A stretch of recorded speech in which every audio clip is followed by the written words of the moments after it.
காலாவதியான சுங்கச்சாவடிகளை மூடும் பேச்சுக்கே இடமில்லை என்று மத்திய அரசு திட்டவட்டமாக தெரிவித்திருப்பதாக தமிழக பொதுப்பணித்துறை அமைச்சர் ஏவா வேலு தெரிவித்துள்ளார்.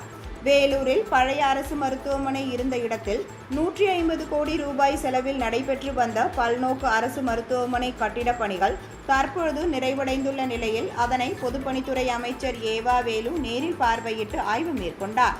அப்பொழுது வேலூர் மாவட்ட ஆட்சியர் சுப்புலட்சுமி, சட்டமன்ற உறுப்பினர்கள் நந்தகுமார், கார்த்திகேயன், வில்வநாதன் உள்ளிட்டோர் உடனிருந்தனர்.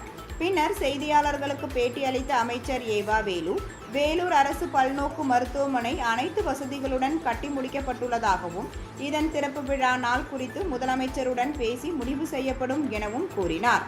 தமிழகத்தில் காலாவதியான சுங்கச்சாவடிகள் மூடுவது குறித்த செய்தியாளர்களின் கேள்விக்கு பதிலளித்த அவர், இது குறித்து மத்திய அரசுக்கு பலமுறை தமிழக அரசு சார்பில் கடிதம் எழுதப்பட்டுள்ளது எனவும் தற்பொழுது அந்த கடிதங்களுக்கு பதில் அனுப்பியுள்ள மத்திய அரசு சுங்கச்சாவடிகளை மூடும் பேச்சுக்கே இடமில்லை என்று திட்டவட்டமாக தெரிவித்திருப்பதாக கூறினார்.